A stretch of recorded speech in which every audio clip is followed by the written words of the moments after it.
Hello viewers, অচিন্ততার free coaching চ্যানেলে তোমাদের সকলকে স্বাগত জানাই। আজকের ভিডিওতে তোমরা যারা কলকাতা বিশ্ববিদ্যালয় সহ রাজ্যের বিভিন্ন বিশ্ববিদ্যালয় বি ইতিহাস অনার্সে বা পাশে ফোর্থ সেমিস্টারে পড়ছো, তোমাদের যে সিসি 10 পেপারটি রয়েছে মুঘল যুগের ইতিহাস বা মুঘল যুগের ভারত, এই পেপারটির একটি গুরুত্বপূর্ণ প্রশ্ন, শের শাহের শাসন ব্যবস্থার বৈশিষ্ট্যটি কি ছিল বা শের শাহের যে প্রশাসনিক সংস্কার বা তার যে শাসনতান্ত্রিক সংস্কার, এই বিষয়টি নিয়ে বিস্তারিত আলোচনা করব আজকের এই ভিডিও ক্লাসে। এবং এর যে উত্তরটিও তোমাদের পরীক্ষার জন্য প্রস্তুত করতে হবে 500 ওয়ার্ডে 10 নম্বরের জন্য, সেই উত্তরটিও আমি ভিডিওর শেষে তোমাদের জন্য প্রোভাইড করব। এবং এই পেপারটি যে সাজেশন আসন্ন পরীক্ষায় তোমাদের ফোর্থ সেমিস্টারে, সেই সাজেশনটিও কিন্তু আমি আমার এই চ্যানেলে আপলোড করেছি। সেই তার লিংক এই ভিডিও ডেসক্রিপশন বক্সে দেওয়া থাকবে, তোমরা সেই ভিডিওটি দেখে নেবে। এবং সেই সাজেশনের প্রত্যেকটি ইম্পর্টেন্ট প্রশ্ন আমি একের পর এক ভিডিও লেকচার ক্লাসের মাধ্যমে তোমাদের সামনে উপস্থাপনা করব। তাই আমার এই চ্যানেলটি তোমাদের জন্য ভীষণ ভীষণ হেল্পফুল হতে চলেছে। এই চ্যানেলকে তোমরা তো সাবস্ক্রাইব করবেই এবং বন্ধুদের কাছে তোমরা শেয়ার করবে। এবং তোমাদের যদি কোনো প্রশ্ন বা কোনো রকম কোনো প্রশ্নের উত্তর জানার প্রয়োজন হয় বা সেই বিষয়টি নিয়ে যদি ভিডিও লেকচার ক্লাসের প্রয়োজন হয়, জানার প্রয়োজন হয়, বিস্তারিত বোঝার প্রয়োজন হয়, তোমরা ভিডিওর শেষে যে নিচে কমেন্ট সেকশন রয়েছে সেখানে অবশ্যই কমেন্ট করবে। তাহলে সেই অনুযায়ী আমি এর পরের ভিডিওটি তোমাদের সামনে নিয়ে আসবো। তাহলে দেখে নেবো আমাদের মূল বিষয়টি কি রয়েছে। দেখো, BA history honours fourth semester CC 9 পেপারটি সম্পর্কে তোমরা জানো যে মুঘল যুগের ভারত, এই পেপারটির যে শর্ট কোশ্চেন 3 বছরের যে শর্ট কোশ্চেন, সেই শর্ট কোশ্চেনেরও কিন্তু আমি ভিডিও এর আগে দিয়েছি, পারলে তোমরা সেটা দেখে নিও। এরপরে দেখো এই পেপারটির যে 10 নম্বরের ইম্পর্টেন্ট প্রশ্ন, শের শাহের শাসন ব্যবস্থা। এখন শের শাহের এই শাসন ব্যবস্থার ক্ষেত্রে তিনি যে কাজটা করেছিলেন সেটি হচ্ছে তার সেই শাসনতান্ত্রিক বা সেই প্রশাসনিক যে সংস্কার তিনি করেছিলেন, তার জন্যই তিনি কিন্তু ভারতে বিখ্যাত। তো এই প্রশ্নটির উত্তর নিয়ে আমাদের আলোচনার বিষয়। দেখো, ভারতে যে ভাগ্যান্বেষী মুঘল সম্রাট বাবর তিনি যে সাম্রাজ্য প্রতিষ্ঠা করেছিলেন, তারপরেও যে অবক্ষয়ী যে আফগান শক্তি ছিল, কারণ বাবর যখন ক্ষমতায় প্রতিষ্ঠিত হন এই আফগান শক্তিকে হটিয়ে করেছিলেন, তাহলে আফগান শক্তির একটা অবক্ষয় দেখা দিয়েছিল। সেই অবক্ষয়ী আফগান শক্তিকে একত্রিত করে ক্ষমতার কেন্দ্রে উঠে এসেছিলেন আর এক আফগান যুবক, ফরিদ খা। এই ফরিদ খা ছিলেন একজন সামান্য জায়গিরদারের পুত্র। তো সামান্য একজন জায়গিরদারের পুত্র হয়েও তিনি কিন্তু এই ক্ষমতার কেন্দ্রে উঠে এসেছিলেন এবং সর্বভারতীয় একটি সাম্রাজ্য প্রতিষ্ঠা করেছিলেন, যার নাম শের খা বা শের শাহ। শোনা যায় তিনি নাকি নিজে বাহুবলে বাঘ মেরেছিলেন, সেই জায়গা থেকে তার শের খা উপাধি হয় এবং সিংহাসনে বসার পরে তিনি শের শাহ উপাধিও নিয়েছিলেন। তা যাই হোক, আমাদের মূল বিষয় হচ্ছে এই শের শাহের প্রশাসনিক সংস্কার। দেখো, শের শাহ একজন সামান্য জায়গিরদারের পুত্র হয়েও নিজের বিচক্ষণতা, বাহুবল, কর্মদক্ষতা এবং বুদ্ধির জোরে তিনি কিন্তু বাংলা, বিহার, জৌনপুর, বারাণসী, কনৌজ, এইসব জায়গা একের পর এক, চুনার দুর্গ, একের পর এক এইসব জায়গাগুলোকে তিনি দখল করে নেন এবং এই বাবরের পুত্র হুমায়ুনকে চৌসার যুদ্ধ এবং কনৌজের যুদ্ধ 1539-1540 এই দুটি যুদ্ধের মধ্য দিয়ে এই হুমায়ুনকে পরাজিত করেন, করে দিল্লির অধীশ্বর হন এবং শের শাহ উপাধি নিয়ে ভারতীয় রাজনীতির রঙ্গমঞ্চে আবির্ভূত হন। তাহলে আমরা কি দেখছি যে ভারতে এই শের শাহের যে উত্থান, সেটি অনেকটা যেন সেই আকাশে উল্কা জ্বলে ওঠার মতো একটা আকস্মিক ব্যাপার। এবং শের শাহ খুব স্বল্পকালীন রাজত্ব করেন। 1540 সিংহাসনে বসার পর 1545 মাত্র 5 বছর রাজত্ব করেন শের শাহ। কিন্তু এই 5 বছরের রাজত্বকালে তিনি যে বিচক্ষণতার পরিচয় দেন, তিনি যে উদারতার পরিচয় দেন, যে বুদ্ধিমত্তার পরিচয় দেন, সেটি কিন্তু ভারতের ইতিহাসে একটা উজ্জ্বল অধ্যায়ের সূচনা করেছে এবং তিনি ভারতবাসীর সেই মন কেড়ে নেওয়ার মতো একজন জাতীয় সম্রাটে তিনি কিন্তু পরিণত হয়েছিলেন এই শের শাহ। তা যাই হোক, এই বিষয়গুলোকে নিয়ে আমাদের কিন্তু এই ভূমিকার পয়েন্টে আলোচনা করতে হবে। তা এই নোটসটা লিখতে গেলে আমরা এই পয়েন্টগুলোর উপরে আলোচনা করব। তবে ভূমিকায় আরেকটা বিষয় উল্লেখ করা প্রয়োজন আছে, যে আমরা যে শের শাহের শাসন ব্যবস্থা নিয়ে আলোচনা করছি বা এই যে উত্তরটি আমরা লিখব, তা এই আমরা কোন গ্রন্থ থেকে, কোন সোর্স থেকে বা উপাদান থেকে আমরা শেরশাহ সম্পর্কে জানতে পারি এখন, বা শেরশাহ সম্পর্কে আকর উপাদানগুলো কি, বা তার সম্পর্কে লিখিত কোনো গ্রন্থ কি সেই সময় ছিল? অবশ্যই ছিল। প্রথমে আমরা এখানে বলতে পারি আব্বাস শেরওয়ানির কথা বলতে পারি। হ্যাঁ, তার তারিখ ই শেরশাহী গ্রন্থ থেকে আমরা শেরশাহের ইতিহাস জানতে পারি। এছাড়া আমরা নিয়ামত উল্লাহের কথা বলতে পারি। নিয়ামত উল্লাহের রয়েছে মুগলাত ই আফগানা, এই গ্রন্থ থেকেও কিন্তু অনেক ইতিহাস জানা যায় শেরশাহ সম্পর্কে। এছাড়া আবদুল্লাহর একটি বই রয়েছে তারিখ ই দাউদি, তারিখ ই দাউদি গ্রন্থ থেকেও কিন্তু শেরশাহ সম্পর্কে আমরা ইতিহাস জানতে পারি। আর সাম্প্রতিককালে তো শেরশাহকে নিয়ে গবেষণার শেষ নেই।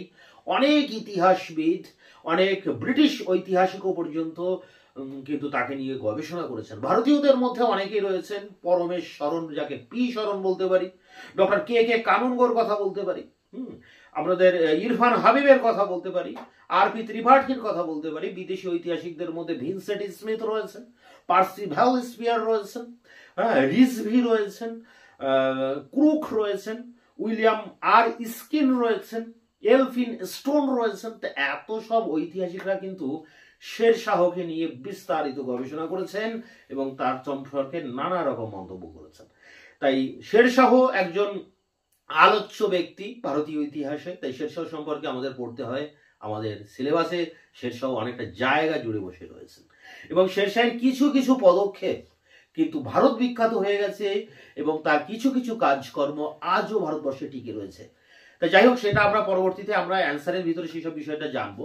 তা প্রথমে দেখো, আমরা ভূমিকা লেখার পর এই বক্তব্যগুলো ভূমিকায় লিখতে হবে যে তার কিভাবে উত্থান হলো, হ্যাঁ, কিভাবে হুমায়ুনকে পরাজিত করে চৌসা এবং কনৌজের যুদ্ধের মধ্য দিয়ে তিনি দিল্লির ক্ষমতা দখল করছেন এবং বাংলা, বিহার, উড়িষ্যা, বারাণসী, কনৌজ, জৌনপুর দখল করে সর্বভারতীয় একটা সাম্রাজ্য প্রতিষ্ঠা করছেন।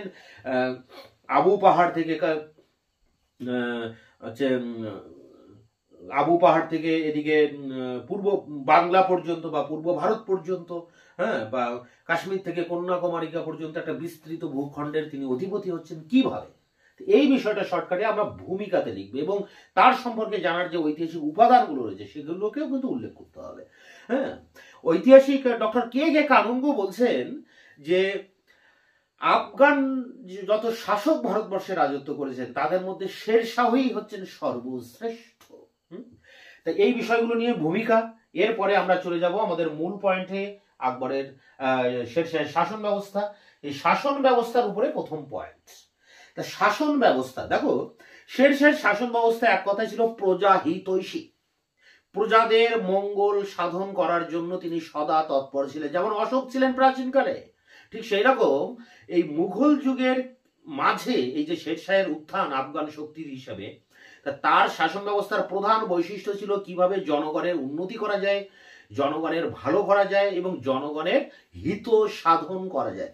এক কথায় শেরশাহের শাসন ব্যবস্থা ছিল প্রজাহিতৈষী। জনগণের কল্যাণের জন্য তিনি অনেক কাজ করেছেন এবং তার শাসন ব্যবস্থাটা দাঁড়িয়েছিল জনগণের ইচ্ছার উপর, জনগণের সম্মতির উপর। এ কথাও কিন্তু ঐতিহাসিক আর স্কিন উল্লেখ করে গেছেন। যাই হোক, তার শাসন ব্যবস্থা ছিল সুদক্ষ এক শাসন ব্যবস্থা এবং একটা সুন্দর সুশৃঙ্খল শাসন ব্যবস্থা তিনি প্রতিষ্ঠা করে গিয়েছিলেন। এবং এই শাসন ব্যবস্থার মধ্যে কিছু কিছু পাঠ রয়েছে। যেমন প্রথম পাঠ কেন্দ্রীয় শাসন। কেন্দ্রীয় শাসন বলতে এই কেন্দ্রীয় শাসন ব্যবস্থার সবার উপরে ছিলেন স্বয়ং সম্রাট মানে শেরশাহ। এবং শেরশাহ সমগ্র সাম্রাজ্যকে 47টি সরকারে বিভক্ত করেন। মানে এক একটা রাজ্যের কথা বলতে পারি আমরা, সেই রাজ্যগুলোকে তিনি বলছেন সরকার। তা 47টি সরকারে ভাগ করেন এবং এক একটা সরকারের প্রধানত দুজন মেন কর্মচারী ছিলেন। দুজন কর্মচারী বলতে একজন ছিলেন শিকদার ই শিকদারান, আরেকজন ছিলেন মুনসেফ ই মুনসিফান। তা শিকদার ই শিকদারানের কাজ ছিল এই সরকারের সমস্ত আইন শৃঙ্খলাকে কন্ট্রোল করা, আর মুনসেফ ই মুনসেফানের কাজ ছিল এই সরকারের যে বিচার বিভাগ যে সেটাকে পরিচালনা করা এবং রাজস্ব সংক্রান্ত দায় দায়িত্বকে পালন করা। এই দুইজন ছিল কিন্তু এক একটা সরকারের প্রধান কর্মচারী। আবার এই 47টি সরকারকে তিনি অনেকগুলো পরগনায় বিভক্ত করেন, এবং প্রত্যেকটা পরগনায় শিকদার থাকতেন আইন শৃঙ্খলা রক্ষা করার জন্য। শিকদারের পরে মুন্সিফ থাকতেন রাজস্ব বিভাগ, বিচার বিভাগ দেখাশোনা করার জন্য। এছাড়া আমিন ছিল সমস্ত জমিগুলোকে জরিপ করার জন্য। এরপর ছিল খাজানসি ছিলেন, কানুনগো ছিলেন যারা রাজস্ব আদায় করতেন। এছাড়া পাটোয়ারি, চৌধুরী এরকম বিভিন্ন ধরনের কর্মচারী ছিলেন। আর গ্রামের শাসন যদি বলা যায়, তা গ্রাম ছিল সমগ্র শাসন ব্যবস্থার সর্বনিম্ন একক। গ্রাম থেকেই আস্তে আস্তে কেন্দ্রের দিকে ধাবিত হয়েছিল এককগুলি। তা গ্রামের শাসন গ্রাম করতেন, বা গ্রাম পঞ্চায়েত গ্রামের শাসনকে নির্ধারণ করতেন। আর এই সমগ্র যে শাসন ব্যবস্থার কথা বলছি অল ওভার, এই শাসন ব্যবস্থার সবার উপরে ছিলেন কিন্তু স্বয়ং সম্রাট, এবং সম্রাটের 4 জন প্রধান কর্মচারী ছিলেন। সেই 4 জন কারা? প্রধান কর্মচারী বলতে এখানে আমরা অমাত্যের কথা বলতে পারি। তা প্রথমে ছিলেন দেওয়ান, দেওয়ান ই রিসালত যাকে সচিব বলা হচ্ছে, দেওয়ান ই আর্জ যাকে আমরা রাজস্ব মন্ত্রী বলতে পারি। আর এই 4 জনের মধ্যে শ্রেষ্ঠ ছিলেন যিনি, তার নাম দেওয়ান ই ওয়াজিরাত বা উজিরাত। উজির মানে প্রধান মন্ত্রী, সম্রাটের প্রধান মন্ত্রী। এছাড়া ছিলেন দেওয়ানি বাড়ি, দেওয়ানি কাজী, এরা তো আছেই। তা এনাদেরকে নিয়ে সম্রাট রাজধানীতে বসে, সিংহাসনে বসে সমগ্র শাসন ব্যবস্থা পরিচালনা করতেন। এবং কেন্দ্রীয় শাসন ব্যবস্থা বলতে সমগ্র দেশটাকে তিনি 47টি পরগনা বা 47টি সরকারে ভাগ করেন। সরকারের প্রধান 2টি কর্মচারী, এক শিকদার আর এক হচ্ছে মুনসেফ। আবার প্রত্যেকটি সরকারকে আবার পরগনায় ভাগ করা ছিল। পরগনায় আবার অনেক ধরনের কর্মচারী থাকতেন, শিকদারও থাকতেন। হ্যাঁ, শিকদার প্রত্যেকটি পরগনায় আছে। তাহলে 47টি পরগনায় 47 জন শিকদার আছে। আবার এই 47 জন শিকদারের হেড যিনি থাকতেন তাকে বলা হতো শিকদার ই শিকদারান। মুনসেফের যিনি হেড থাকতেন তাকে বলা হতো মুনসেফ ই মুনসেফান। এই ছিল কেন্দ্রীয় শাসন ব্যবস্থা এক কথায়। এরপরে দেখো রয়েছে প্রাদেশিক শাসন ব্যবস্থা। বিভিন্ন প্রদেশকে তিনি কিভাবে শাসন করতেন, ছোট ছোট মানে এই যে ভাগটা বললাম, এই 47টি সরকারের ভাগ রয়েছে পরগনাতে, এবং পরগনায়ও বিভিন্ন ধরনের কর্মচারী থাকতেন। আমিন থাকতেন, কানুনগো থাকতেন, খাজানসি, চৌধুরী, পাটোয়ারি, এনাদেরকে বলা হতো এই প্রাদেশিক শাসনে তাদের অংশগ্রহণ তারা করতেন। তা কেন্দ্রীয় শাসন, প্রাদেশিক শাসন এই দুটোকে নিয়েই ছিল তার শাসন ব্যবস্থা।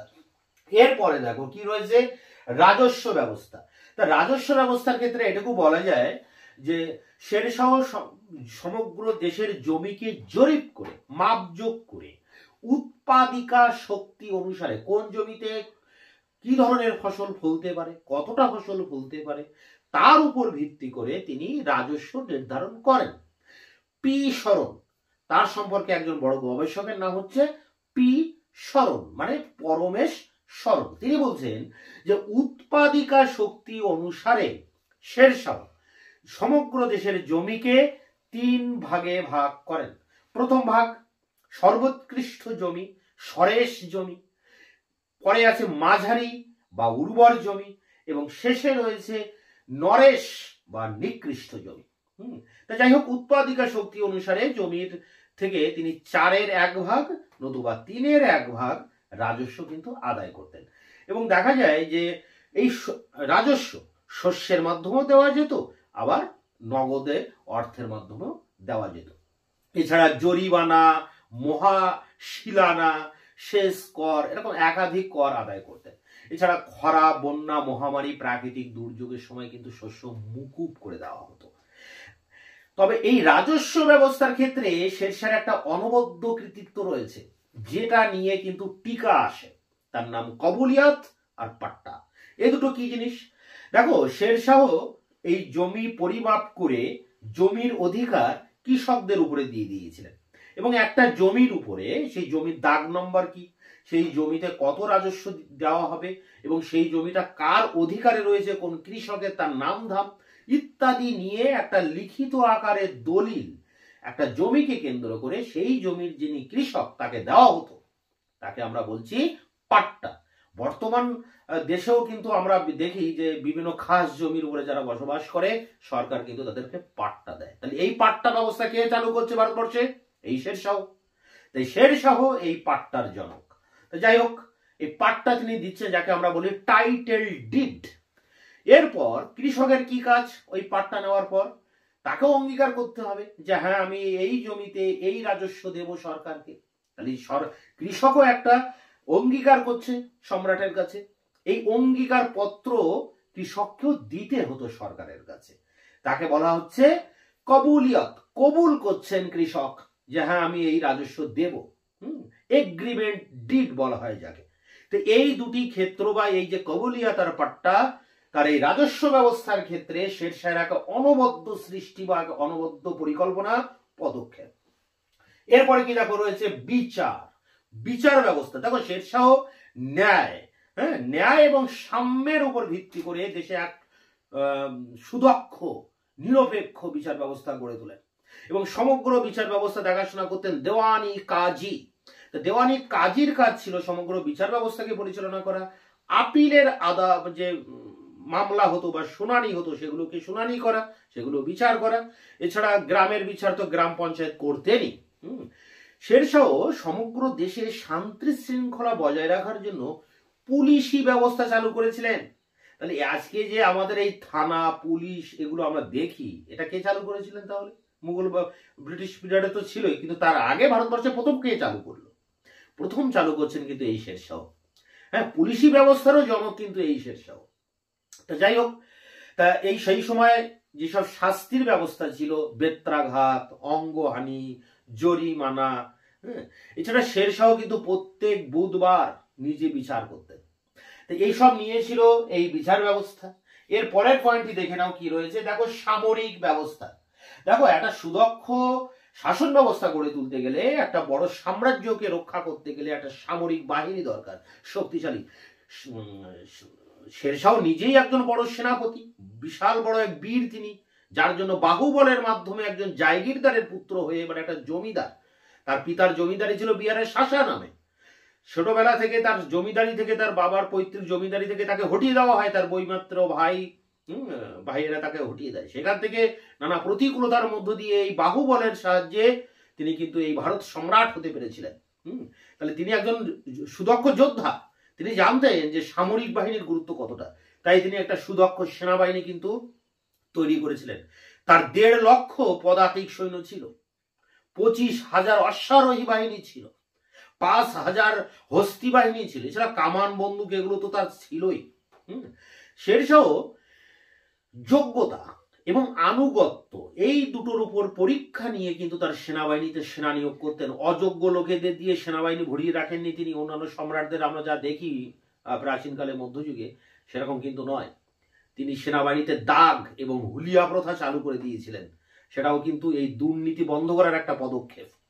এছাড়া এই যে সামরিক বাহিনীর যে সেনাপতিদের কিন্তু জায়গির দিতেন না। যে জায়গির মানে জমি দিলাম, সেই জমি থেকে রাজস্ব আদায় করলো, সেই রাজস্বের মাধ্যমে সেই সেনাপতি তার ভরণ পোষণ করলো। এইসব সিস্টেম আগে ছিল, তিনি কিন্তু এগুলো করেননি। তিনি নগদে বেতন দিতেন, কোনো জায়গির টাইগির দিতেন না, নগদে বেতন দিতেন। এবং সামরিক অফিসারদের 2 বছর অন্তর অন্তর বদলির ব্যবস্থা করেছিলেন। তাহলে দেখা যাচ্ছে যে তিনি নিজে যেহেতু ভালো সুদক্ষ সেনাপতি ছিলেন, তাই তিনি জানতেন যে একটা সুদক্ষ সেনাবাহিনী কিভাবে তৈরি করা যায়, সেনাবাহিনীর সেনাপতিদেরকে কিভাবে কন্ট্রোল করা যায়, এবং সেনাদের কিভাবে নিয়োগ করা যায়, এবং সুস্থ কাঠামো কিভাবে সামরিক বাহিনীতে তৈরি করা যায়। সেই সব কিছুর উপর বেস করে তিনি একটি সুন্দর সামরিক ব্যবস্থা গড়ে তুলেছিলেন। এর পরের পয়েন্টটি দেখো রয়েছে মুদ্রা ও ব্যবসা বাণিজ্য। তা শেরশাহ সোনার টাকা, রূপোর টাকা, তামার টাকা সব ধরনের টাকা চালু করেন। রূপোর টাকা রুপি, যে রুপি থেকে আমাদের এখন টাকার নাম এসেছে রুপাইয়া, রুপি এসেছে। এই রুপি কথাটা তাহলে জনক কে? শেরশাহ। হ্যাঁ, আমাদের যে টাকার নাম রুপি, তারও জনক কিন্তু শেরশাহ। তাম্র মুদ্রার দাম কত, কোনো জিনিসের আমরা বলি এটা কত দাম, সেই দাম কথাটারও কিন্তু জনক হচ্ছেন এই শেরশাহ। তা শেরশাহের এই মুদ্রা ব্যবস্থা এক চমৎকার সৃষ্টি, এক অনবদ্য সৃষ্টি। এই জন্য ইম্পেরিয়াল গেজেট বলে একটা পত্রিকা আছে, সেই গেজেটে বলা হচ্ছে যে শেরশাহের এই মুদ্রা ব্যবস্থা এতটাই অভিনব ছিল যে পরবর্তীকালে যখন ব্রিটিশরা ভারতবর্ষে এলো, তারা তো খুব জ্ঞানীগুণী মানুষ, বলা হয় সভ্য জাতি, তারা পর্যন্ত এই শেরশাহের মুদ্রা ব্যবস্থাকে অনুকরণ করেছিলেন। ইম্পেরিয়াল গেজেটে এটা কিন্তু বলা হচ্ছে। এছাড়া শেরশাহ ব্যবসা বাণিজ্যের উন্নতির জন্য বিভিন্ন যে আভ্যন্তরীণ শুল্ক এবং রপ্তানি শুল্ক, আমদানি শুল্ক, একটা রাজ্যের বর্ডার থেকে আরেকটি রাজ্যের বর্ডারে যে মালপত্র লেনদেনের ক্ষেত্রে যে শুল্ক, টোল ট্যাক্স, এসব সব তুলে দিয়েছিলেন। তুলে দিয়ে ব্যবসার ক্ষেত্রে তিনি এক যুগান্তকারী পদক্ষেপ নিয়েছিলেন।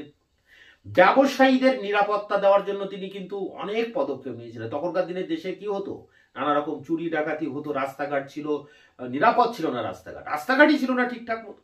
এই জন্য শেরশাহ কিন্তু এই নিরাপত্তার কথা আগে ভেবেছিলেন ব্যবসায়ীদের, বণিকদের, যে বণিকদের প্রোটেকশন দিতে হবে, তবেই তো বণিকরা ব্যবসা বাণিজ্য করতে পারবে, দেশ আগে এগিয়ে যাবে। তো এই সব চিন্তা ভাবনা কিন্তু শেরশাহ করেছিলেন। হ্যাঁ, এইগুলোর ভিতর দিয়ে তার এই মুদ্রা ব্যবস্থা এবং ব্যবসা বাণিজ্য, এই পয়েন্টটা আমাদের আলোচনা করতে হবে। এরপরে দেখো কি রয়েছে, যোগাযোগ। যোগাযোগ মানে যোগাযোগ ব্যবস্থা, দ্রুত সেনাবাহিনীকে নিয়ে যাওয়া, দ্রুত বাণিজ্যিক যোগাযোগ বাড়ানো, বা দ্রুত কোনো খবর আদান প্রদান করা ইত্যাদি কাজে এই যোগাযোগ বা কমিউনিকেশন, এটা কিন্তু খুব ইম্পর্টেন্ট একটা ব্যাপার একটা দেশের ক্ষেত্রে, একটা সাম্রাজ্যের ক্ষেত্রে। শেরশাহ এই গুরুত্ব উপলব্ধি করতে পেরেছিলেন, তাই তিনি একাধিক রাস্তা, রাজপথ তৈরি করেছিলেন। সিন্ধু থেকে সোনারগাঁও পর্যন্ত তিনি এক বিস্তৃত মানে রাস্তা, এক দীর্ঘ লম্বা রাস্তা তিনি তৈরি করেছিলেন, সড়ক ই আজম। ইংরেজরা নাম দিয়েছিল বাদশাহী সড়ক বা গ্র্যান্ড ট্রাঙ্ক রোড, যাকে আমরা ইংরেজিতে বলি জিটি রোড। হাওড়াতে গেলে দেখা যায় জিটি রোড, একটা বিশাল বড় উঁচু বাঁধের মতো উঁচু করে নিয়ে গিয়ে যাওয়া হয়েছিল এই রাস্তা। এই জিটি রোড তো ভারতের একটা বিখ্যাত রাস্তা, সেটাও তিনি তৈরি করেছিলেন। হ্যাঁ, এছাড়া কাবুল থেকে মুলতান, যোধপুর থেকে বুরহানপুর, আগ্রা থেকে বুরহানপুর, এরকম বড় বড় রাস্তা কিন্তু তিনি তৈরি করে গিয়েছিলেন। এছাড়া এই রাস্তার পাশে পথিকদের থাকার জন্য, খাওয়ার জন্য, তাদের সময় কাটানোর জন্য, তাদের বিশ্রামের জন্য তিনি সরাইখানা স্থাপন করেছিলেন। এবং এই সরাইখানাগুলোকে তিনি ডাক মানে ঘোড়ার পিঠে ডাক চৌকি হিসেবে এই সরাইখানাগুলোকে ব্যবহার করেছিলেন। ঘোড়ার পিঠে ডাক চলাচলের ব্যবস্থা করেছিলেন, আর এই সরাইখানাগুলোকে করেছিলেন ডাক চৌকি, পোস্ট অফিস। এই যে পোস্ট অফিসের কথা আমরা বলি, ডাকঘর, এই সরাইখানাগুলিকে তিনি করেছিলেন এই ডাকঘর, আর ঘোড়ার পিঠে তিনি এই সংবাদ আদান প্রদান করতেন। তাহলে এই যে আমরা পোস্ট অফিসের মাধ্যমে কথাবার্তা, চিঠিপত্র লেনদেন করি, তার জনক কে? তাহলে এই শেরশাহ। শেরশাহ কত কিছুর জনক। তাহলে এই যোগাযোগ ব্যবস্থা, সেই জায়গাটা কিন্তু আমাদের এগুলো উল্লেখ করতে হবে। এরপরে দেখো একটা বিষয় অনেকে বলে যে, ঐতিহাসিকরা বলে, যেমন আর পি ত্রিপাঠী রয়েছেন, এলফিন স্টোট বলেন যে আকবরের এই শেরশাহের এই যে শাসন ব্যবস্থা, এর মধ্যে কোনো মৌলিকত্ব নেই, নতুন কিছু নেই, নতুনত্ব কিছু নেই। কারণ কি? কারণ নাকি এটাই যে শেরশাহ তার যে পূর্ববর্তী শাসক ছিলেন, বিখ্যাত এক শাসক আলাউদ্দিন খলজি, তার শাসন ব্যবস্থার নাকি তিনি অনুকরণ করেছিলেন। হ্যাঁ, এবং অনুকরণের পাশাপাশি নিজেরও কিছু চিন্তা ভাবনা তার মধ্যে ইনপুট করেছিলেন। তো এই জন্য খুব একটা মৌলিকত্ব তার শাসন ব্যবস্থায় দেখা যায় না। এটা হচ্ছে ক্রিটিসিজম। শেরশাহের সমালোচকরা তাকে এই দৃষ্টিকোণ থেকে সমালোচনা করেছেন, আর কিছুই নয়।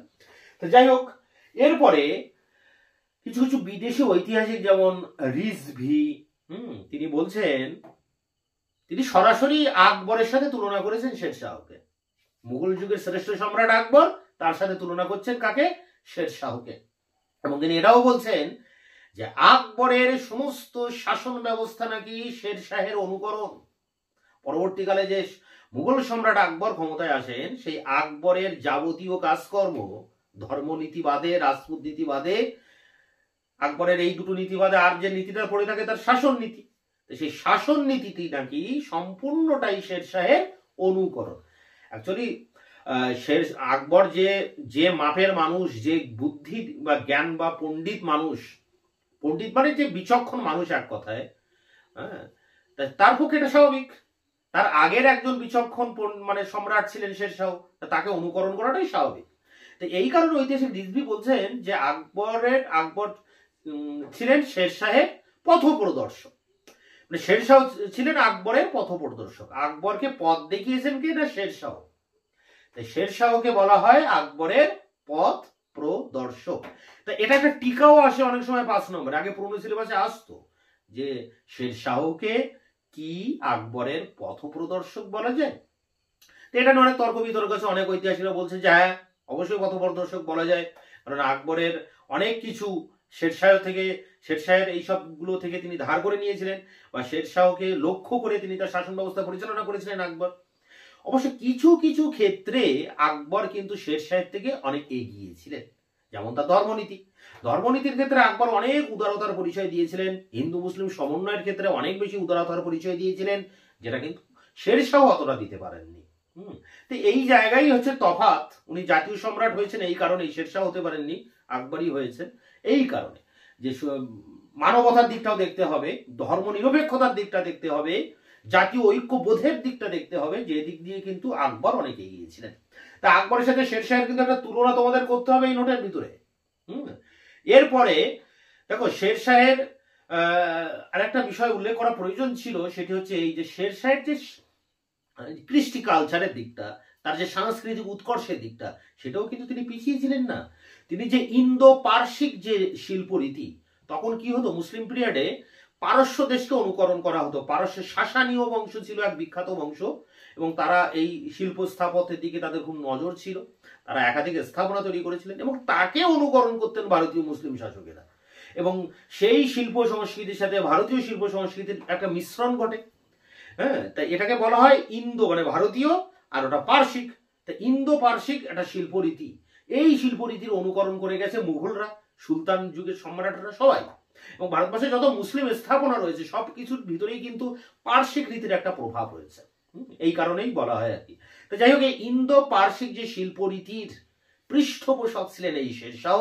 তিনি সাসারামে নিজের একটা বিরাট বড় সমাধি মন্দির তৈরি করে গিয়েছিলেন মৃত্যুর আগে, যে তার মৃত্যুর পর তাকে যেন সেখানে কবর দেওয়া হয়। তাই আগাম বানিয়ে রেখে গিয়েছিলেন তার এই সমাধি ভবন, এবং খুব সুন্দর দেখতে। পুরানা কেল্লা বানিয়েছিলেন তিনি দিল্লিতে, পুরানা কেল্লা। হ্যাঁ, কুহনা বলে একটি মসজিদ বানিয়েছিলেন, সেটাও কিন্তু দেখার মতো। শেরশাহের মধ্যে শিল্পবোধ ছিল। তিনি সামরিক বা কঠোর ব্যক্তি হলেও, সামরিক শাসনের দিক দিয়ে বা শাসন ব্যবস্থার দিক দিয়ে হলেও তিনি কিন্তু শিল্প সংস্কৃতির প্রতিও তার কিন্তু যথেষ্ট অনুরাগ ছিল। তাই এত কিছু বিষয় নিয়ে কিন্তু এই শেরশাহের নোটসটি তোমাদেরকে তৈরি করতে হবে, ঠিক আছে? এতগুলো পয়েন্টের উপর কথা বলতে হবে, এবং এটা 500 ওয়ার্ডের মধ্যে তোমাদের লিখতে হবে। সেই উত্তরটা তোমরা কিভাবে লিখবে, সেই উত্তরটা আমি তোমাদের জন্য রেডি করেছি, প্রস্তুত করেছি নিজে হাতে লিখে। আমি এখনো পর্যন্ত এই কম্পিউটার টাইপ করে তোমাদের সামনে সেইভাবে উপস্থাপন করার এখনো অবকাশ পাইনি, বা এখন আমি করে উঠতে পারিনি, কিন্তু নিজে হাতে লিখে তোমাদের জন্য সেই নোটসটা আমি তৈরি করেছি। এই যে বক্তব্যগুলো বললাম এগুলোই থাকবে, এইভাবে পাঠে পাঠে সেটাকে লেখা থাকবে। এই নোটসটা কতটা গুণমানের সমৃদ্ধ সেটা আমি জাহির করব না, তোমরা নিজেরা পড়লেই বুঝতে পারবে। তোমরা ইতিমধ্যে 3টে সেমিস্টার পার করেছো, নোটস কেমন হয়, নোটটা কি কেমন হলে ভালো নাম্বার আসতে পারে, কম বেশি একটা আইডিয়া তোমাদের কিন্তু তৈরি হয়ে গিয়েছে। তা তোমরা যে যা এই নোটসটা পড়ছো, হয়তো অনেক জায়গায় টিউশন পড়ছো, সেই নোটের সাথে এই নোটটাকেও তোমরা কম্পেয়ার করে দেখতে পারো যে নোটসটা তোমাদের পক্ষে ঠিকঠাক হবে কিনা। এছাড়া সব থেকে ভালো উপায় আছে, এই নোটসটা তোমরা নিজেরা লিখে কলেজের স্যারকে দিয়ে যাচাই করতে পারো যে পরীক্ষার জন্য আমি এই নোটসটা তৈরি করছি, এটা কেমন বা কত নাম্বার পেতে পারি সেটাও যাচাই করে দেখতে পারো। আর সব থেকে ভালো পরীক্ষা করার জায়গা সেটি হচ্ছে পরীক্ষার খাতায় এই নোটসটা লেখা, তাহলে বুঝতে পারবে যে কেমন নাম্বার তোমরা পাচ্ছ। হায়েস্ট নাম্বার পাবে, এটা আমি চ্যালেঞ্জ দিয়ে বলতে পারি তোমাদের। তো সেই বিষয়ে তোমরা আরো যত আমার এই ক্লাসে থাকবে, চ্যানেলের সাথে থাকবে, আমি তোমাদের তো এর পরবর্তী বিভিন্ন সেমিস্টারগুলোতে এবং একের পর এক এরকম তোমাদের প্রত্যেকটা প্রশ্নের আমি এরকম উত্তর তোমাদের সামনে নিয়ে আসবো। তোমরা যারা ফলো করবে তোমরা নিশ্চয়ই বুঝতে পারবে হাতে কলমে। তো এই বিষয়টা নিয়ে তেমন কিছু বলার নেই, এটা তোমরা উপলব্ধি করবে, এবং উপলব্ধিরই জিনিস এটা। যাই হোক, এই নোটসটা নিয়ে আমরা এবার অন স্ক্রিনে, মানে মোবাইলের অন স্ক্রিনে আমরা প্রত্যেকটি লাইন ধরে ধরে এবার সেটা নিয়ে আলোচনা করব, এর এই উত্তরটি নিয়ে।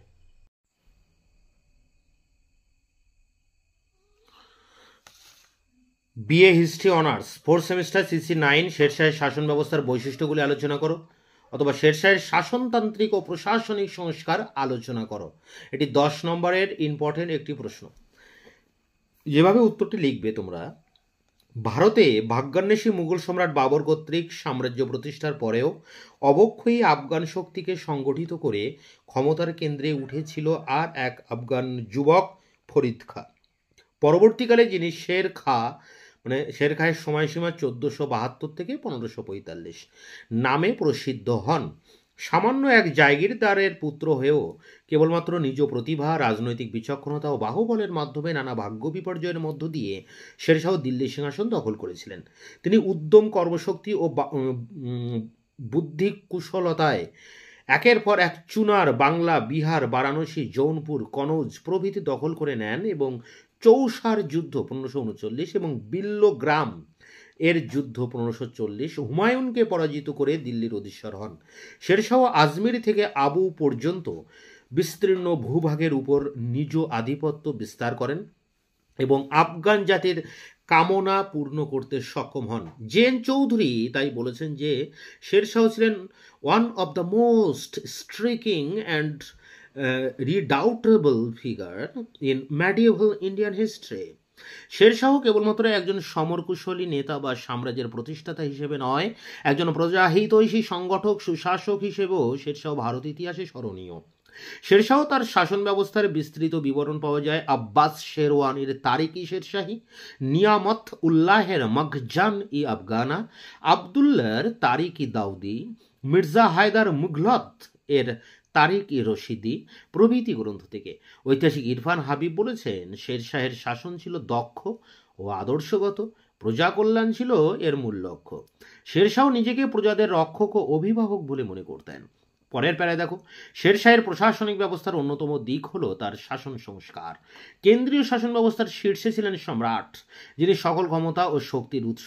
তাকে সাহায্য করার জন্য 4 জন মন্ত্রী ছিলেন: দেওয়ান-ই উজিরাত, দেওয়ান-ই আর্জ, দেওয়ান-ই রিসালত ও দেওয়ান-ই ইনশা।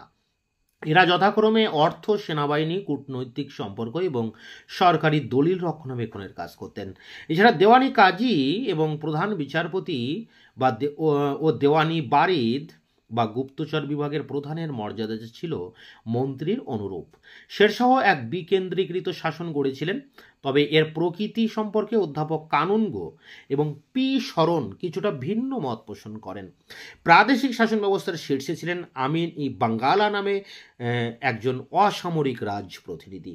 আবার ডক্টর ত্রিপাঠীর মতে পাঞ্জাব, বাংলা ও মালবে সুবাদার শ্রেণীর কর্মচারী ছিল। শাসন কার্যের সুবিধার জন্য তিনি সমগ্র সাম্রাজ্যকে 47টি সরকারে এবং প্রত্যেকটি সরকারকে আবার কয়েকটি পরগনায় বিভক্ত করেন। প্রত্যেকটি সরকারকে একজন করে শিকদারান ও মুন্সেফান থাকতেন। এদের কাজ ছিল যথাক্রমে আইন শৃঙ্খলা রক্ষা, বিদ্রোহ দমন করা এবং দেওয়ানি ও জমি জরিপ সংক্রান্ত মামলার ভারপ্রাপ্ত হওয়া। প্রত্যেক পরগনায় একজন করে শিকদার, মুন্সেফ, আমিন, কানুনগো, 2 জন কারকুন প্রভৃতি নানা পর্যায়ের কর্মচারী ছিলেন। প্রশাসনের সর্বনিম্ন একক ছিল গ্রাম, যেগুলি স্বশাসিত ছিল। খুত, মুকদ্দম, চৌধুরী, পাটোয়ারি প্রভৃতি কর্মচারীবৃন্দ গ্রাম প্রশাসনের সাথে যুক্ত ছিলেন। তারা প্রধানত ভূমি রাজস্ব আদায় ও ভূমি সংক্রান্ত বিরোধ নিষ্পত্তির জন্য কাজ করতেন। গ্রামে শাসনভার ছিল গ্রাম পঞ্চায়েতের উপর। পরের প্যারা দেখো, শেরশাহের রাজস্ব ব্যবস্থা, বিশেষ করে তার ভূমি রাজস্ব ব্যবস্থা ছিল উল্লেখযোগ্য।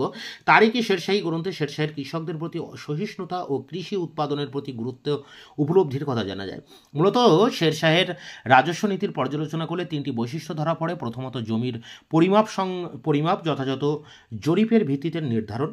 দ্বিতীয়ত, রাষ্ট্রের প্রাপ্য ফসলের পরিমাণ নির্দিষ্ট করা এবং তা যথাসম্ভব নগদে আদায় করা। তৃতীয়ত, দুর্ভিক্ষ, অনাবৃষ্টি, অন্যান্য দুঃসময়ে কৃষকদের সাহায্যে বিমা তহবিল গঠন। চৌধুরী, মুকদ্দম, আমিন প্রভৃতি কর্মচারীরা কর আদায় করতেন। পি শরণের মতে শেরশাহ জমিগুলিকে উৎপাদিকা শক্তি অনুসারে উৎকৃষ্ট, মাঝারি ও নিকৃষ্ট এই 3 ভাগে ভাগ করেন। এর গড় উৎপাদনে 3/1 বা 4/1 অংশে সরকারি রাজস্ব হিসেবে আদায় করতেন। শেরশাহের রাজস্ব ব্যবস্থায় অনবদ্য কৃতিত্ব হল সরকার ও কৃষকদের মধ্যে ভূমি সংক্রান্ত অধিকার ও কর্তব্যের তত্ত্বকে আইনগত স্বীকৃতি দান করেন পাট্টা ডিড ও কবলিয়াত এগ্রিমেন্ট ব্যবস্থা দ্বারা। দুর্ভিক্ষ বা প্রাকৃতিক বিপর্যয়ের সময় অনুদানের জন্য শেরশাহ বিঘা প্রতি 2.5 সের শস্য আদায় করতেন। তবে ঐতিহাসিক ইরফান হাবিব তার এই রাজস্ব ব্যবস্থার বাস্তবিকতার উপর সন্দেহ প্রকাশ করেছেন। ঐতিহাসিক RS ত্রিপাঠী শেরশাহের ভূমি রাজস্ব ব্যবস্থা ত্রুটিপূর্ণ বলে মন্তব্য করেছেন। ঐতিহাসিক ইরফান হাবিবও সর্বত্র তিনের এক অংশ রাজস্ব প্রদান সর্বত্র পাট্টা কবুলিয়াত প্রচলিত ছিল বলে অস্বীকার করেছেন। ভূমি রাজস্ব ছাড়াও তিনি বাণিজ্য শুল্ক, জিজিয়া, জাকাত খামস থেকেও বহু রাজস্ব আদায় করতেন। ডক্টর নিজামী, ডক্টর সতীশ চন্দ্র, এই দুটো আন্ডারলাইন হবে, ঐতিহাসিকদের নামগুলো অবশ্যই আন্ডারলাইন করবে। মতে জিজিয়া ছিল এক ধরনের শেরশাহের মুদ্রা ব্যবস্থা সংস্কার উচ্চ প্রশংসার দাবি রাখে। তিনি রুপি নামে রৌপ্য মুদ্রা, দাম নামে তাম্র মুদ্রা প্রবর্তন করে তিনি স্বর্ণ মুদ্রা প্রবর্তন করেছিলেন। তার এই মুদ্রা সংস্কারের ফলে লেনদেনের নীতির অসুবিধা দূর হয়। সমগ্র মুঘল আমল, এমনকি ভারতে ইস্ট ইন্ডিয়া কোম্পানি ও ব্রিটিশ সাম্রাজ্যবাদের মুদ্রা ব্যবস্থার ভিত্তি ছিল শেরশাহের মুদ্রানীতি। শেরশাহ সাম্রাজ্যে সুশাসন প্রতিষ্ঠার জন্য বিচার ব্যবস্থায় সংস্কার সাধন করেন। তার বিচার ব্যবস্থা ছিল কঠোর ও পক্ষপাতহীন। ফৌজদারি বিচার পরিচালনা করত কাজী ও মীর আদল। কয়েকটি পরগনার উপর একজন করে মুনসেফ ই মুনসেফান ছিল এবং তার উপর দেওয়ানি বিচারের দায়িত্ব ছিল। ফৌজদারি বিচারের ভারপ্রাপ্ত ছিলেন কাজী ই কাজাতান এবং প্রধান কাজী। শান্তি শৃঙ্খলা রক্ষার জন্য এ সময় পৃথক কোনো পুলিশি সংগঠন ছিল না। শিকদার ই শিকদারান শেরশাহ সামরিক বাহিনীকে সুদক্ষ করে গড়ে তোলার জন্য বেশ কিছু উল্লেখযোগ্য সংস্কার করেন। আলাউদ্দিন খলজির মতো একটি স্থায়ী সেনাবাহিনী গড়ে তোলেন এবং সরাসরি সেনা নিয়োগ করেন। আলাউদ্দিনের মতো তিনি সেনাবাহিনীতে দাগ ও হুলিয়া এবং অশ্ব চিহ্নিতকরণের ব্যবস্থা করেন। সেনাবাহিনীতে জায়গির দানের পরিবর্তে বেতন দানের প্রবর্তন করেন। রাজধানীতে সর্বদা 1 লক্ষ অশ্বারোহী, 2,500 পদাতিক, 25,000 পদাতিক, 5,000 হস্তি এবং গোলন্দাজ বাহিনী মোতায়েন থাকত। পরের প্যারা দেখো, সাম্রাজ্যের অভ্যন্তরে যোগাযোগের জন্য শেরশাহ বহু রাস্তা নির্মাণ করে যুগান্তর আনেন। এগুলির মধ্যে সোনারগাঁও থেকে সিন্ধু উপত্যকা পর্যন্ত বিস্তৃত 1400 মাইল দীর্ঘ রাস্তাটি বর্তমানে গ্র্যান্ড ট্রাঙ্ক রোড নামে পরিচিত। পথচারীদের সুবিধার্থে তিনি পথের ধারে বৃক্ষরোপণ, কূপ খনন ও পান্থশালা এবং সরাইখানা নির্মাণ করেন। তারিখে শেরশাহীর বর্ণনা অনুযায়ী তিনি 1700টি সরাইখানা নির্মাণ করেন। তিনি সর্বপ্রথম ঘোড়ার পিঠে ডাক চলাচলের ব্যবস্থা প্রবর্তন করেন। পান্থশালাগুলি ডাক চৌকি হিসেবে ব্যবহৃত হতো। সাম্রাজ্যের বিভিন্ন সংবাদ সংগ্রহের উদ্দেশ্যে তিনি বহু গুপ্তচর নিয়োগ করেন। এ বিষয়ে ভারপ্রাপ্ত ব্যক্তি দারোগা ই চৌকি নামে পরিচিত ছিলেন। শাসন ব্যবস্থায় জনকল্যাণকামী কাজ করেছিলেন শেরশাহ, যার জন্য তার শাসনতন্ত্রকে বেনোভেলেন্ট ডেসপোটিজম বলা হয়ে থাকে। ইকতিদার হুসেন তার some aspect of Afghan despotism in India গ্রন্থে তার দান দাক্ষিণ্যের কথা উল্লেখ করেছেন। তিনি লঙ্গরখানা প্রতিষ্ঠা করেন। প্যারা করে দেখো, শেরশাহের শাসন ব্যবস্থার মৌলিকতা নিয়ে ঐতিহাসিক মহলে কিছু মতভেদ বর্তমান। ডক্টর ত্রিপাঠী, ডক্টর শর্মা প্রমুখ মনে করেন শেরশাহে তেমন কোনো মৌলিক প্রতিবাদ ছিল না। ডক্টর ত্রিপাঠীর ভাষায় he was more a reformer than a innovator. তথাপি একথা সত্য নয়। মাত্র 5 বছরের মধ্যে তিনি যেভাবে কেন্দ্রীয় প্রশাসনিক ব্যবস্থার পতন করেন তা প্রশংসনীয়। তাই আর স্কিন বলেছেন, প্রজাদের অভিভাবক ও আইন প্রণেতা রূপে তিনি অন্য কোনো নরপতি তুলনায় শ্রেষ্ঠ ছিলেন। এমনকি ডক্টর কানুনগো আর স্কিনের সঙ্গে সহমত পোষণ করেছেন। ঐতিহাসিক কিন স্বীকার করেছেন, ব্রিটিশদের থেকেও তার শাসন উজ্জ্বল ছিল। জেন চৌধুরীর ভাষায় বলা যায় যে জনগণের প্রতি ভালোবাসা, নিরপেক্ষ বিচার ব্যবস্থা, এটা বিচার হবে নিরপেক্ষ বিচার ব্যবস্থা, কর্তব্যনিষ্ঠা, উদারতা, গঠনমূলক রাষ্ট্র গঠন সব দিক বিবেচনা করে শেরশাহকে আকবরের ঠিক পিছনে অর্থাৎ তার পূর্ববর্তী বলা যেতে পারে। শেরশাহকে মুঘল সম্রাট আকবরের সাথে তুলনা করার প্রবণতা ইতিহাসে পরিলক্ষিত হয়, যদিও বিষয়টি বিতর্কিত। ডক্টর কানুনগো তার Sher Shah and his time volume 1 গ্রন্থে তাকে আকবরের থেকেও অগ্রণী সাংগঠনিক প্রতিভা ও জাতীয় রাষ্ট্রের স্রষ্টা বলে অভিহিত করেছেন। আধুনিক ঐতিহাসিকদের মতে শেরশাহর রাজস্ব নীতি, সর্বধর্ম সহিষ্ণুতা, মুদ্রাস্ফীতি, প্রজাকল্যাণকামিতার প্রভাবে আকবর তার শাসন ব্যবস্থা গড়ে তুলেছিলেন। ঐতিহাসিক ভিনসেন্ট স্মিথ, আর পি ত্রিপাঠী প্রমুখ বলেছেন শেরশাহের শাসন ব্যবস্থার সাফল্য আকবরের শাসন ব্যবস্থার সাফল্যের কারণ। তবে আকবর তার শাসন ব্যবস্থায় সৃজনশীল সাংগঠনিক প্রতিভার পরিচয় দেন, কিন্তু শেরশাহ তার শাসন ক্ষেত্রে মৌলিকত্ব আনতে পারেননি। আকবরের ধর্মনীতি ছিল শেরশাহের তুলনায় উদার। আকবর জিজিয়াগর পরিত্যাগ করে ভারতীয় জাতীয় ঐক্য সম্পূর্ণ করেন। এদিক থেকে শেরশাহকে আকবরের পথপ্রদর্শক বলা অসঙ্গত হবে। জেন চৌধুরী এই জন্য বলেছেন শেরশাহ প্রধানত সংস্কারক ছিলেন। ডক্টর কানুনগো স্বীকার করেছেন, Akbar is justly entitled to higher place in history than Sher Shah. পরিশেষে ঐতিহাসিক ভিনসেন্ট আর্থার স্মিথের বক্তব্যকে সমর্থন করে বলা যায়, শেরশাহ কিছুকাল জীবিত থাকলে ভারতের ইতিহাস হয়তো মহান মুঘলদের আবির্ভাব সম্ভব হতো না। এই ছিল শেরশাহের শাসন ব্যবস্থা বা প্রশাসনিক সংস্কার। এটি কিন্তু 500 ওয়ার্ডে লেখা আছে, বা একটু হয়তো 50 ওয়ার্ড বেশি হলেও হতে পারে। তোমরা এই নোটসটা ভালো করে পড়বে, পরীক্ষার জন্য প্রিপারেড নেবে, এটা কিন্তু পরীক্ষার জন্য ভেরি ভেরি ইম্পর্টেন্ট। তাই এরপর একের পর এক তোমাদের সাজেশনের প্রত্যেকটি প্রশ্ন ধরে আমি এরকম ভিডিও লেকচার ক্লাস এবং তার উত্তরটি তোমাদের সামনে নিয়ে হাজির করব। তাই আমার এই চ্যানেলটি তোমাদের জন্য ভীষণ ভীষণ হেল্পফুল হতে চলেছে, এবং আমার এই চ্যানেল যদি তোমাদের ভালো লাগে, তোমাদের যদি কিছুটা উপকার হয়, অবশ্যই একটা লাইক করো, একটা শেয়ার করো, আর সাবস্ক্রাইব করো।